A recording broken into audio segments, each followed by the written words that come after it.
Um dos 7 pecados capitais, a gula constituiu uma verdadeira teologia da alimentação, por meio da qual o estômago se tornou espaço de vigilância espiritual. O desejo, antes campo de exercício ético na filosofia antiga, tornou-se também um campo de batalha entre corpo e alma. Em nome de Deus, o anseio por comida e bebida foi ressignificado historicamente, tornando-se problema moral, espiritual e porta de entrada para vícios ainda maiores, identificando a glutonaria como o primeiro dos vícios que ameaçam a santidade. Embora a palavra gula só figure em documentos de finais da Idade Média, a história do conceito é muito anterior, com raízes nos primórdios do cristianismo. Quando acordei, já estava no 3º círculo, cercado de mais tormentos e mais atormentados que surgiam de todos os lados. Uma chuva gélida eterna com neve e granizo caía sobre a lama podre que as almas encharcavam. Cérbero, fera cruel e perversa, latia com suas 3 goelas para as almas submersas na lama. Ele tem uma barba negra e 6 olhos vermelhos, ventre largo e garras aguçadas com as quais rasga os pecadores e os tortura. Elas berram como cães e se contorciam na lama, tentando em vão se proteger das chicotadas da chuva forte. Assim, Dante Alighieri descreveu o tormento dos condenados pela gula em inferno, parte de sua Divina Comédia, épico escrito no século XIV. A pena dos gulosos consiste em ficarem prostrados, debaixo de uma forte chuva de granizo, água e neve, em meio a turfeiras podres e mal cheirosas, sendo dilacerados pelas unhas e dentes de Cérbero, cão de 3 cabeças da mitologia grega, e enfim regurgitados para um novo tormento. Considerados por Dante como pior que a luxúria, os gulosos foram postos no 3º círculo do inferno, pois a gula surge do egoísmo de idolatrar o próprio desejo, o próprio ventre. Como bem lembrou o Papa Francisco em homilia do dia 10 de janeiro de 2024, os pais da Igreja denominavam o pecado alimentar como gastrimardia, traduzida literalmente por loucura do ventre. Mas como a comida, algo cotidiano e tão necessário, tornou-se um mal tão grandioso ao contato com o sagrado? Como a gula foi feita um pecado capital? Eu sou Felipe Daniel Roseni, pesquisador em História Antiga e Filosofia da Alimentação pela Universidade Federal do Paraná, e serei o seu comensal. Sente-se e sirva-se à vontade. O aperitivo de hoje é A Genealogia da Gula, uma teologia alimentar do pecado. Segundo uma história bastante popular durante o medievo, o eremita São João de Beverley, bispo inglês do século VIII, teria sido posto à prova por Deus. Reza a lenda que um anjo lhe fez escolher entre 3 pecados: matar, violentar sexualmente ou tão somente dar-se a gula por meio da embriaguez. Como esperado, o santo escolheu a gula. Porém, embriagado, ele teria se deitado e chacinado a própria irmã. A moral da história, segundo os teólogos medievais, é que o excesso na comida ou bebida servia de entrada para pecados bem mais graves, muitas vezes mortais. Para alguns desses teólogos, o próprio pecado original, responsável por apartar o ser humano de Deus, seria um exemplo não apenas do orgulho, mas também da gula. O relato bíblico, a ingestão do fruto proibido, torna-se paradigma teológico. O alimento interditado rompe a aliança entre Deus e a humanidade. Em Gênesis, capítulo 2, versículos 16 e 17, está escrito: E o Senhor Deus ordenou ao homem: coma livremente de qualquer árvore do jardim, mas não coma da árvore do conhecimento do bem e do mal, porque no dia em que dela comer, certamente você morrerá. Adiante, complementa no capítulo 3, versículo 6. Quando a mulher viu que a árvore parecia agradável ao paladar, era atraente aos olhos e, além disso, desejável para dela se obter discernimento, tomou do seu fruto, comeu-o e deu a seu marido, que comeu também. O relato bíblico, contudo, pouco se deteve ao tema da gula, e por isso gera uma contradição recorrente à teologia da alimentação. Ora, o prazer da comida é fonte do amor divino, ora é um problema moral a ser admoestado. No livro de Eclesiastes, o poeta é direto ao apontar o prazer do alimento como presente proveniente de Deus. No capítulo 2, versículos 24 e 25, escreve: Vejam, A felicidade do homem está em comer e beber, desfrutando o produto do seu trabalho. Percebo que também isso vem das mãos de Deus. De fato, quem pode comer e beber sem que isso lhe venha de Deus? Ele próprio ratifica essa ideia a seguinte no capítulo 5, versículos 18 e 19, dizendo: Concluí que a felicidade para o homem é comer e beber, usufruindo de toda a fadiga que ele realiza debaixo do sol, durante os dias de vida que Deus lhe concede. Essa é sua porção. Todo homem que recebe de Deus riquezas e bens para que possa sustentar-se, ter a sua porção e desfrutar do seu trabalho, considere isso o dom de Deus. Isaías também, um dos principais profetas do Antigo Testamento, afirma que no fim dos dias um banquete repleto de comida e bebida será preparado por Deus a todos os povos do mundo. Em suas palavras, um banquete de carnes gordas, um banquete de vinhos finos. E repete o profeta, um banquete de carnes suculentas, de vinhos refinados. No Novo Testamento, segundo o Evangelho de São Mateus, Jesus afirmou: Não é o que entra na boca que torna o homem impuro, mas o que sai da boca, isso torna o homem impuro. São Marcos, em referência a este mesmo sermão, descreve as palavras de Jesus como: Vocês não compreendem que nada do que vem de fora e entra numa pessoa pode torná-la impura? Porque não entra em seu coração, mas em seu estômago, e vai para a privada? O evangelista é categórico em instituir um marco histórico, afirmando que assim Cristo declarava que todos os alimentos eram puros. Note como o gesto de comer passa a ser potencialmente ambíguo. Diversas passagens bíblicas consideram um dom divino, essencialmente puro e útil. Mas historicamente se tornou um risco espiritual. Como é que as menções celebrativas chegariam à concupiscência, o desejo desordenado e mortal da gula, tão explorada na filosofia medieval?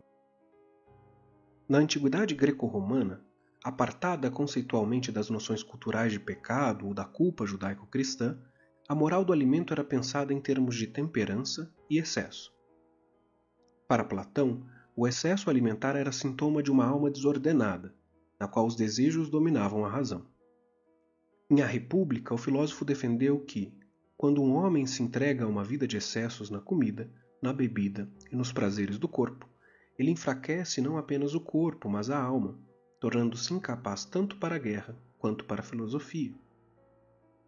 Se os prazeres do corpo são lidos pelo platonismo como cárcere para os dons eternos, a ingestão de alimento e bebida deveriam ser controladas para a salvaguarda da alma. Como a satisfação alimentar afasta o corpo das características ideais da alma, consequentemente, afasta o ser humano da plena felicidade. Aristóteles, por seu turno, entende o excesso alimentar como um vício moral do indivíduo, relacionado à falta de moderação e caracterizado pelo desregramento dos desejos. Para ele, o ideal seria a busca pela justa medida, isso é, comer de forma a construir uma virtude consciente da necessidade do prazer e da temperança. Na perspectiva aristotélica, os prazeres, inclusive alimentares, eram necessários à felicidade. Embora apartados do pensamento cristão, esses filósofos antigos foram profundamente relevantes no medievo, servindo de repertório discursivo à teologia da gula. Santo Agostinho de Hipona teve suas reflexões fortemente influenciadas por Platão, enquanto São Tomás de Aquino adotou Aristóteles para pensar os vícios e as virtudes. Agostinho, bispo de Hipona nos séculos IV e V, entendia a gula como obstáculo para o reencontro com o divino e para a felicidade da alma. Assim como os demais pecados, ela deveria ser combatida. Logo, a resposta para a gula passa a ser o jejum, buscando saciar a fome apenas o suficiente para a sobrevivência. Para Santo Agostinho, a felicidade não é uma experiência sensorial. Portanto, é imperativo mortificar o corpo para o engrandecimento da alma, um caminho essencial para alcançar a santidade em Cristo. Em suas Confissões, o filósofo escreveu que não há prazer algum em beber ou comer, sem que haja antes o estímulo da sede ou da fome. E também que a razão do beber e do comer é a conservação da saúde. Mas um prazer insidioso acompanha como lacaio essas funções e sempre tenta tomar a dianteira, de modo que faço pelo prazer o que digo fazer por minha saúde. Para Santo Agostinho, o ser humano busca o prazer de transgredir, algo inscrito no pecado da gula. Assim, ele narra histórias de sua infância, quando cometia furtos na despensa e na mesa de seus pais, ora impelido pela gula, ora para ter de dar aos meninos para brincar com eles. Também conta como roubava peras do pomar de seu vizinho, não por fome ou necessidade, mas tão somente pelo capricho de fazê-lo. O filósofo conclui que quem controla suas vontades controla o mundo, ao menos o seu próprio mundo. Nesse sentido, São João Crisóstomo, bispo de Constantinopla no século IV, defendeu que a intemperança do ventre foi responsável pela expulsão do homem do paraíso, causou o dilúvio nos tempos de Noé e levou à destruição de Sodoma. Para ele, a gula seria o máximo dos vícios humanos, ao menos depois dos pecados contra Deus, pois é motor dos demais, dando vazão ao anseio de transgredir enunciado por Agostinho. Um de seus continuadores, São João Cassiano, entendeu a gula como o pecado ligado à regra monástica, identificando-o como o primeiro dos vícios que ameaçam aos monges. Para ele, a luta espiritual dos religiosos começa com o estômago. De modo que a disciplina alimentar, por meio de jejum, frugalidade e vigilância, tornam-se ferramentas de purificação. Contudo, uma tradição iniciada pelo Papa São Gregório Magno no século VI entendia os vícios carnais, entre eles se conta a gula, como os de menor culpa. Sua análise é de que no Éden, no dilúvio ou em Sodoma, a pena não foi dada pela gula em si, mas pelos pecados mais gravosos consequentes à gula. Perceba que, mesmo reconhecendo a pecaminosidade da gula, o excesso alimentar permanece um pecado paradoxal, de modo que mesmo entre os pais da Igreja não há consenso quanto à sua gravidade e natureza. Ainda assim, influenciado pela lógica ascética monástica, Gregório oficializou a lista dos 7 pecados capitais durante seu papado, incluindo a gula. Em seus escritos, ele descreveu as 5 maneiras pelas quais se pode cometer o tal pecado. Primeiro, pelo momento. Comer fora de hora ou fazer lanches entre as refeições. Segundo, pela qualidade. Exigir iguarias ou escolhendo alimentos pelo grau de prazer. Terceiro, pelos estimulantes. Adulterar os alimentos com molhos e temperos muito requintados. Quarto, pela quantidade. Exceder o necessário para a saúde do corpo. Quinto e último, pela avidez. Conservar desejo intenso pelo alimento, mesmo quando se come a quantidade adequada, a comida adequada e no tempo adequado. Para São Gregório, esta última forma de se dar a gula é a pior dentre todas, pois decorre essencialmente pelo apego ao prazer. A mudança do pensamento agostiniano para o tomista foi um marco de ruptura na teologia da gula. Assim, a busca por uma virtude alimentar cristã se aproxima conceitualmente à justa medida aristotélica, evocada fielmente por São Tomás. O ideal deixa de ser a privação ascética, a negação do corpo em detrimento da alma, defendida por Agostinho. São Tomás de Aquino, frade dominicano do século XIII, não nega a lista do Papa Gregório com 5 maneiras de se incorrer na gula, mas amplia profundamente a discussão sobre tal pecado na questão 148 de sua Suma Teológica.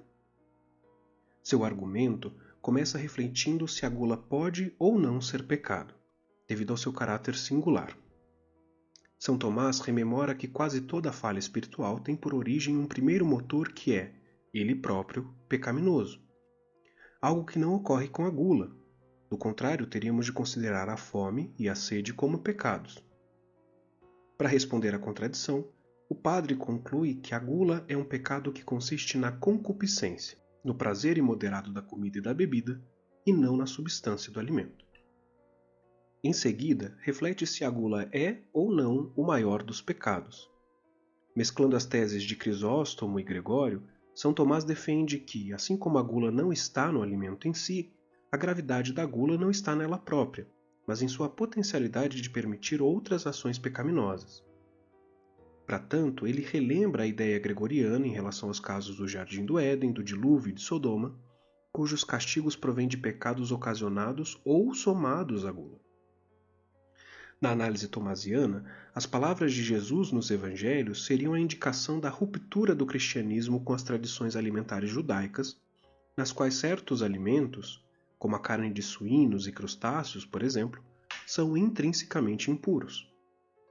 Para o frade, não há contradição entre a comida enquanto graça divina e como elemento potencial ao pecado da gula, uma vez que o mal está no hedonismo e não no alimento. São Tomás não nega o gosto alimentar, pois entende, aludindo a Aristóteles, que a felicidade por natureza implica o prazer.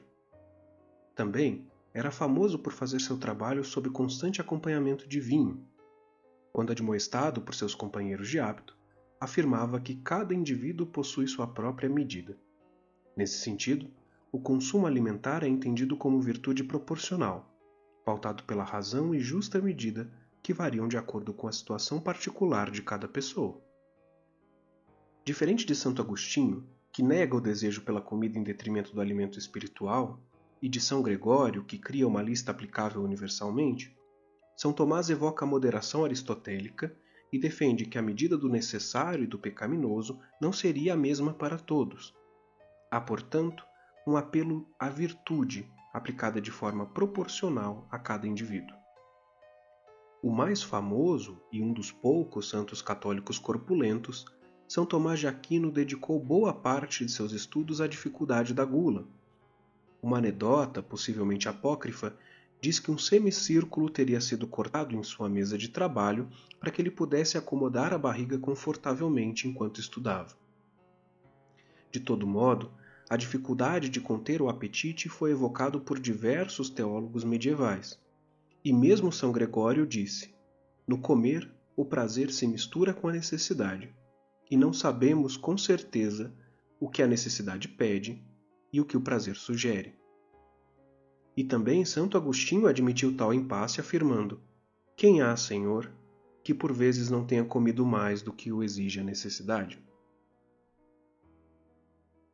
Se com São Tomás o modelo ideal deixa de ser a privação alimentar presente no pensamento de Santo Agostinho e passa a estar na busca pela moderação e pelos bons hábitos à mesa, a modernidade marca o ponto final dessa mudança de sensibilidade.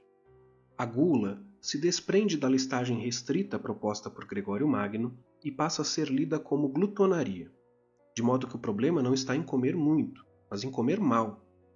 Nasce a etiqueta, rituais que visavam civilizar os hábitos alimentares, criando distinção social e a ideia do bom gosto. O pecado da gula se torna um problema pedagógico. Assim, surgem ideias como a ciência do paladar, o gourmet e a própria gastronomia. A modernidade reformula o lugar da alimentação, profissionaliza a cozinha e cria uma hierarquia cultural dos gostos, diferenciando a gula da boa mesa. A etiqueta, os restaurantes, os cozinheiros, os guias gastronômicos, a confeitaria, os livros de receita e a dietética modificam a relação do ser humano com os pecados da carne. A obra de Brillat-Savarin, A Fisiologia do Gosto, de 1825, tornou-se um marco fundamental dessa alternância. Apesar de a gula não ser mais uma preocupação tão central como era para os ascetas medievais, a relação da sociedade contemporânea com os prazeres gastronômicos ainda é marcada por um intenso conflito. Trocamos a lógica religiosa pelo discurso científico. O combate ao pecado da gula, por temor do inferno, dá lugar à dieta em nome da saúde ou da magreza. O controle dos desejos corporais, inclusive alimentares, integra dispositivos mais amplos de poder, como estudou o filósofo francês Michel Foucault. Normas dietéticas, moralizações do corpo, discursos sobre saúde e excesso continuam estruturando nossa sociedade. O que mudou foi o vocabulário. Onde antes havia pecado, hoje há patologia. Onde antes havia salvação, hoje há performance e produtividade. Mas a consciência de que o desejo precisa ser governado permanece. Aliás, essa é uma temática antiga. Muito antes da teologia medieval sistematizar a gula como pecado, a mitologia grega já narrava a tragédia do desejo insaciável.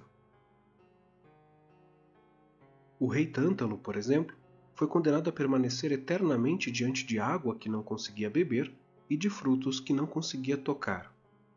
Sua punição não era apenas a ausência de alimento, mas a impossibilidade de satisfazer o desejo. A fome e a sede tornam-se tormentos eternos. Talvez ali já estivesse inscrita, em linguagem mítica, a intuição que atravessa séculos, a de que o desejo sem medida é sofrimento. Mas este é um assunto para o próximo episódio. Chegamos ao fim. Se você gostou, peço que curta, compartilhe e siga o Comensal Podcast para não perder nossos encontros seguintes. Fico também à disposição para dúvidas ou sugestões. Você pode nos escrever pela seção de comentários ou pelas nossas redes sociais, @projeto.comensal.